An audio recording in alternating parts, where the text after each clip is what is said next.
सुप्रभात मित्र हो. वाचनात आलेला हा संजयजी गवांदे यांचा लेख खूप सुंदर वाटला म्हणून तुमच्या पुढे मांडण्याचा प्रयत्न करत आहे.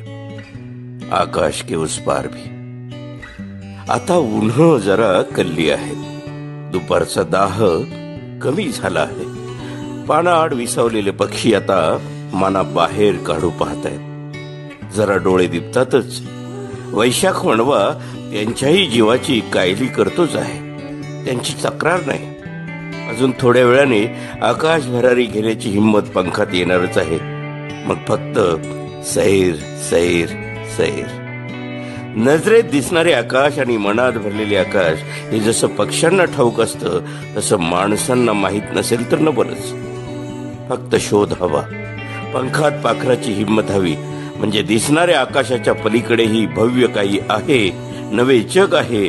समृद्धी आहे. नवी सुरुवात आहे. नवा आशय आहे. नवा ध्यास आहे हे लक्षात येईल. जीवनाची नवी सुरुवात होईल. मग असेल फक्त सैर सैर आणि सैर.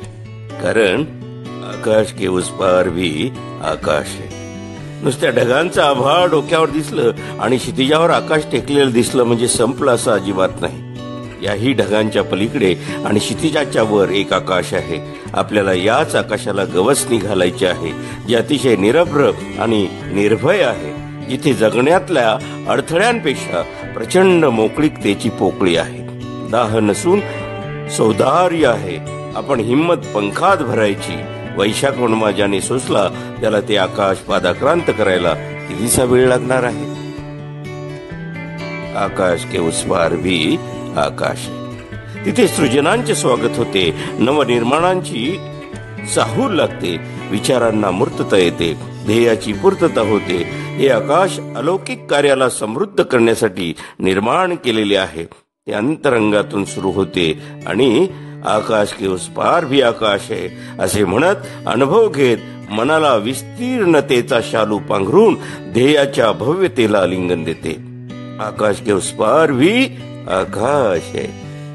आम्हाला ते खुणावत आहे. आपण पाखर बोलीचं बळ फक्त पंखात भरून तयार राहा. बघा, उन्ह आता बरीच कल्ली आहेत. त्या आकाशाची ओढ आणि वेळ आपलं जगणं समृद्ध करणार आहे.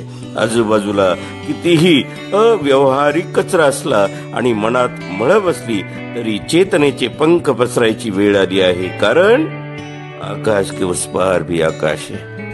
क्या खूब लिखा है संजय जी आपने. तुमच्या लेखणीला मनापासून सलाम. सगळ्यांना मनापासून सुप्रभात. अभिवाचन विठ्ठल शितोळे.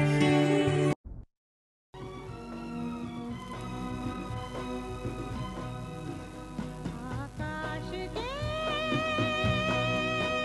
उस पार